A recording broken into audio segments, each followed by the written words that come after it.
my name is Jessie Corral. This video is meant to be a resource for those who have been impacted by sexual violence. Whether this information is for yourself, a friend, or a loved one, it is important to know that you are not alone. If you have experienced unwanted sexual contact, there's a wonderful network of resources available for you. In this video, we will discuss the various resources available for survivors of rape and sexual assault. These resources fall into 4 categories. Chapter 1 will cover sexual assault advocates. Chapter 2 will cover reporting, which involves both the legal process and student conduct at UCI. Chapter 3 will review medical options, and Chapter 4 will focus on counseling and support.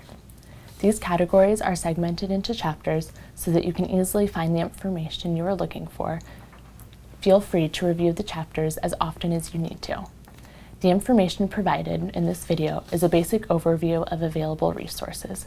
It is not intended to replace interaction with counselors, advocates, administrators, police officers, or medical practitioners.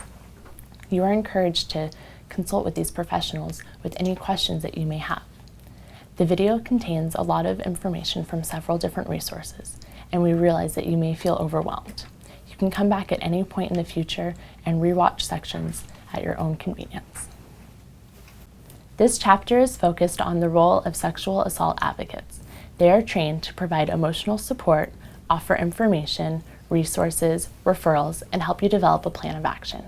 According to California state law, the right to an advocate is guaranteed for anyone who has experienced unwanted sexual contact. Advocates are available to accompany you in the reporting process and in the forensic exam. Although advocates are helpful resources, you have the choice of whether or not you would like one present at any point.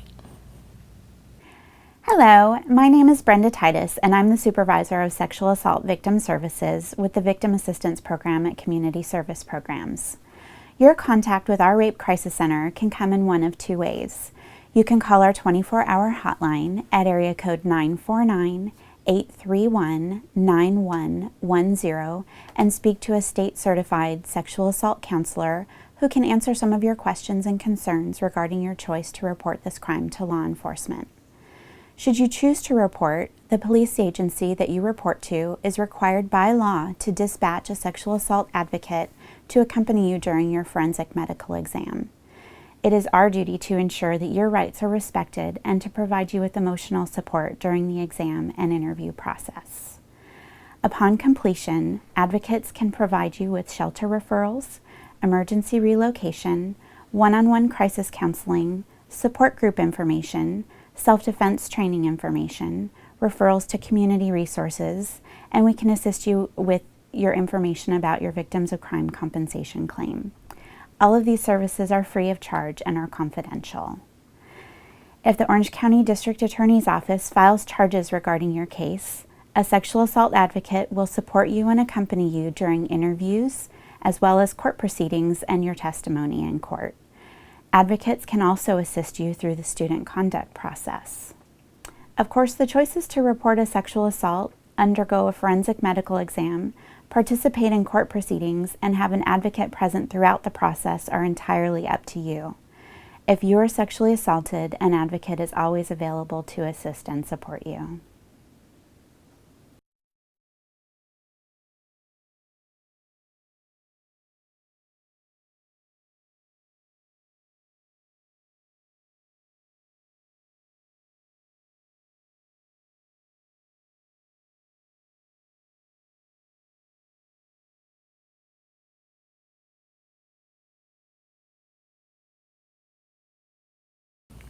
Sexual assault is the single most underreported crime in the United States.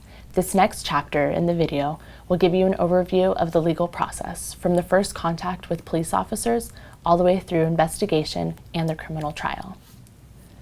Each case is unique and will be handled accordingly by police officers. This is meant to prepare you for filing a police report and working together with law enforcement. Hello, my name is Mark Arnold at the UC Irvine Police Department. And I'm Christina Kim with the Irvine Police Department. At our departments, one of the most serious crimes that we can investigate is the crime of sexual assault. If you're the victim of a sexual assault, it's important that you know your rights and that you understand the legal process. In order to ensure the best possible outcome to your case, it's extremely important to collect any evidence. Even if it's been several days since the crime, the collection of evidence is important. Please remember to save all clothing worn during the assault. If possible, do not change or wash your clothing. Take a shower or comb your hair. Also, do not touch, move, or destroy or discard anything where the crime has occurred. And also, please don't be discouraged from reporting if you haven't done these things. Or if several weeks or months have gone by, cases have been successfully prosecuted in a variety of circumstances. Depending on the circumstances surrounding your case, you may be asked to participate in a medical exam. Most likely this exam will occur at a local hospital in Orange County, and a trained forensic nurse specialist will conduct the exam for you. You also have the right to have a sexual assault advocate and a support person of your choice present with you during this process. The purpose of the exam will be to collect any evidence that can potentially help in your case. Once your report has been made, the case will be assigned to a detective to conduct any necessary follow-up with you. Should you have any questions, the detective assigned to your case will be able to assist you. Some investigations can move rather quickly, while others may take weeks or months to complete. Should you have any questions regarding the status of your case, please feel free to contact the detective assigned to your investigation. If a suspect is identified, the case will be eventually turned over to the Orange County District Attorney's Office for consideration of criminal charges. A helpful resource guide pamphlet will be provided to you listing all the information I have discussed, as well as other campus and community resources that will assist you through this process.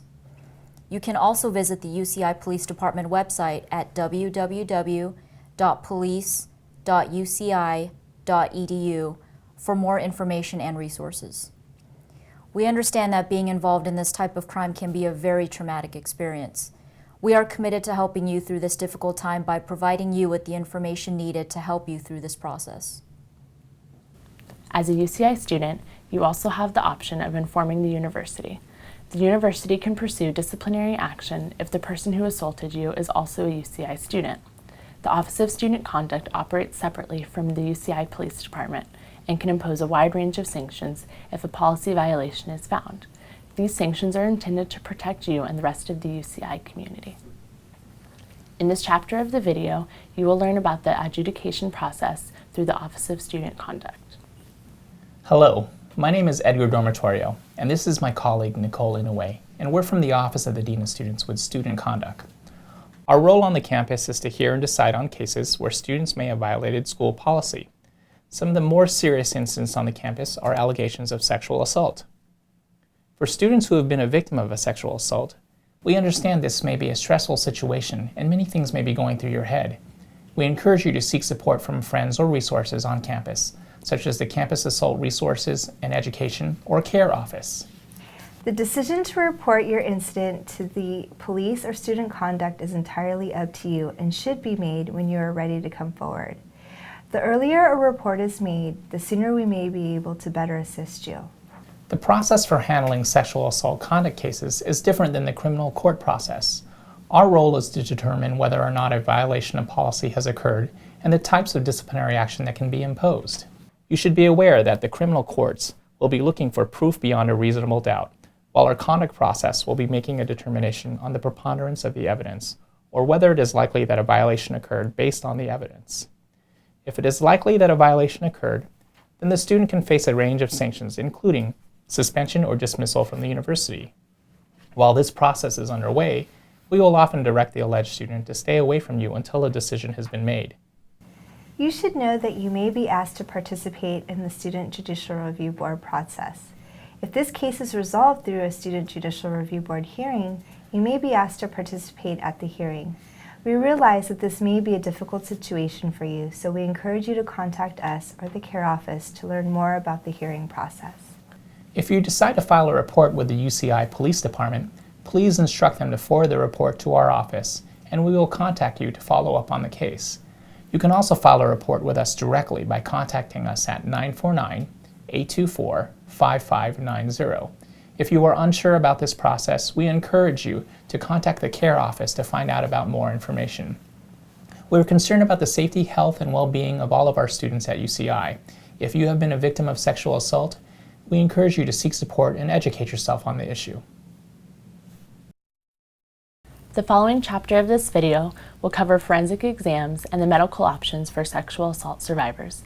While you may not feel any injuries and intend to prosecute, the forensic exam can help with evidence collection in case you choose to be involved in prosecution.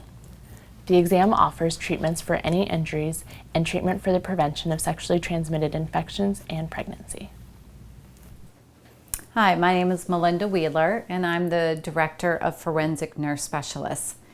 This is a private company that contracts directly with law enforcement agencies and hospitals to provide registered nurses and nurse practitioners specially trained in the area of forensics to be available 24/7 for any person that reports a sexual assault. Here in Orange County, once a person determines that they would want a forensic examination, they would be taken to Anaheim Regional Medical Center to an area that we call Safe Place. This is a unit donated by the hospital to be available for any person who reports this crime, and it's designed to be a confidential, private, warm, safe environment for all of the care and treatment that we provide. Now, if a victim were to walk into their local hospital, into the emergency department, seeking services for a sexual assault exam, the hospital and the healthcare providers are mandated reporters, so they would have to call the police and report this crime. Of course, they would perform any emergency medical treatment that needed to be done if the victim had injuries. But most of the local hospitals are asked not to perform any forensic evidence collection and leave it for the forensic nurses to do. Now, once the police arrive at that ER, they will talk to the victim and determine that a crime has been committed, and then talk to the victim about having a forensic exam done here at Safe Place at Anaheim Regional Medical Center. It would be the victim's choice whether or not an examination would continue. Once we all arrive at Safe Place and the team has been called out, which is the forensic nurse as well as an advocate from CSP, we would all meet together to sit down and begin what we call a joint interview process. The interview and details of the assault and what happened can be very detailed and sensitive. California state law allows any victim to have an advocate present and a support person of their choosing during the interview as well as examination process. Once the interview is completed, we would transition to start the examination. And again, the victim can have anyone that she would like, a support person or the advocate, to be present for the examination, or have that examination in private, just the forensic nurse and the victim. We collect several types of evidence to be used in the investigation of the crime. First is what most of us know about, and that is DNA evidence. We collect DNA, biological evidence, from several areas of the victim's body. There is a commonly held myth that after bathing and showering or even washing clothes, that there is no biological evidence available, so why bother to report? But that is actually not true. We have been able to find DNA after several showers, so that shouldn't stop anybody from reporting this crime. Clothing is often collected as evidence as well. So clothing worn during or after the sexual assault is collected. Here at Safe Place, we have clothing kits available, which are brand new pair of sweats or slacks and a top, along with underwear and personal hygiene items to be given to the victim when we collect clothing. We also have a shower available here at Safe Place for the victim to use. The other types of evidence that we collect is what we call trace evidence, which can be twigs or pieces of grass or sand from a victim's hair or anywhere on her body, as well as injury evidence. So it is the forensic nurse's responsibility to look for any type of injury, whether it's scratches, bruises, or bite marks. And then we would photograph those injuries to have available as evidence about the crime. All of the reports and records and photographs are confidential, and we would take those photographs with the victim's permission. Many sexual assaults are committed under the influence of drugs or alcohol, which can be very devastating to the victim because obviously drugs or alcohol alter the brain function and memory, and sometimes the victim may not really know everything that happened to him or her. These type of cases are extremely important to report right away to begin the investigative process, as well as to receive early medical attention. The most important thing that a victim can do is to get immediately to a medical facility and have blood and urine collected so that we could potentially find out what was given and the timing of when that was given. Now, after the examination process, there are a couple treatment options that we offer every victim who comes here to Safe Place. One of them is what we call emergency postcoital contraception. In the past, it's been referred to as the morning after pill. It's actually effective up to 5 days post unprotected intercourse. We offer this medication to every person that comes here, and it is their choice to take the medication or not. The emergency contraception is 2 small pills. They're birth control, hormone pills that are taken at one time and provide protection up to 5 days. One of the other treatment options we can offer is STD medication antibiotics. So they are commonly used antibiotics that we actually would give the victim of sexual assault here and would provide preventative protection against STDs. All of these medications are also provided by the UCI Campus Health Services, so that you can go into the health services and request emergency contraception or STD prevention. As far as HIV testing or STD testing, that is not done here at Safe Place, but it is available to all students at UCI in the health services. So you can just go in and ask for the testing to be done there, or to your regular doctor or healthcare provider, or to an anonymous testing facility. It's important to understand that all of the records, everything that we write down here at Safe Place, and all the photographs are confidential and protected very seriously. Only your investigating police agency has access to the reports and to the photographs, or the victim's attorney with a subpoena. The hospital does not release any of these records to anybody else.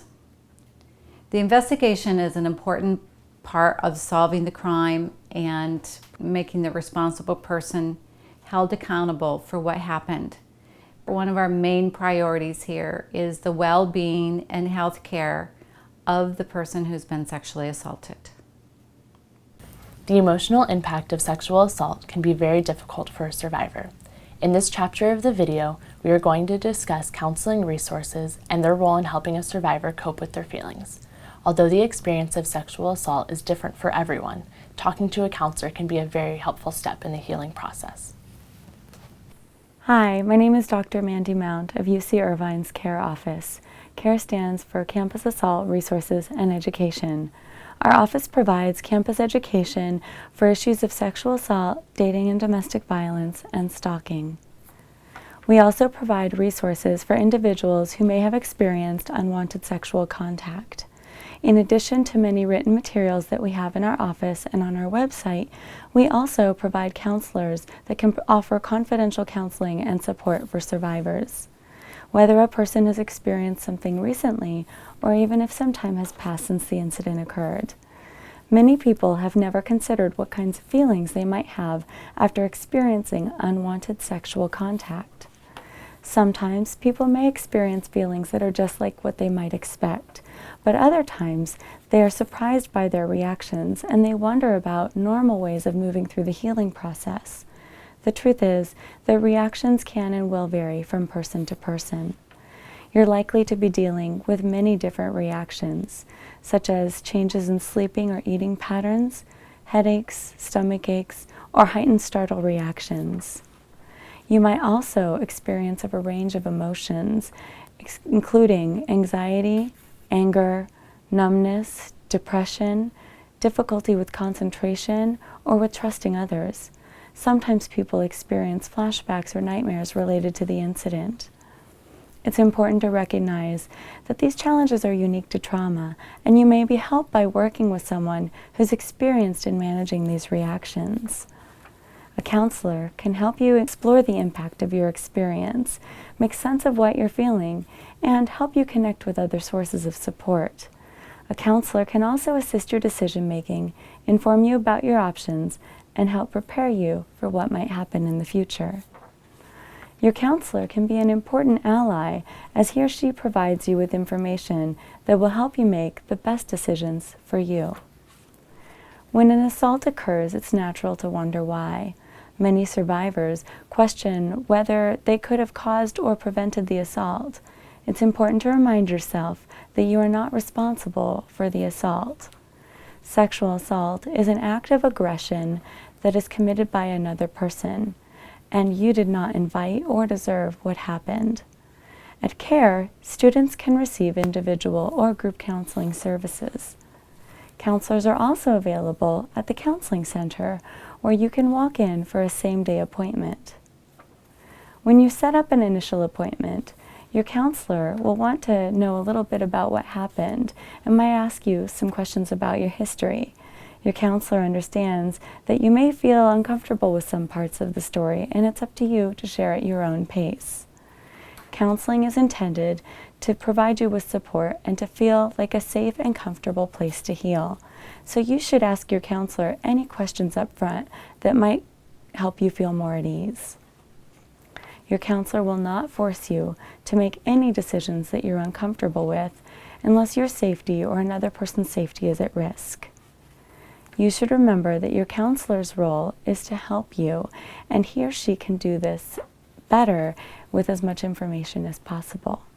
You'll find that it may be an important step in your healing process as well to share openly about what you've been through. To make an appointment, contact the CARE office by calling 949-824-7273 and asking to speak with a counselor. We look forward to assisting you.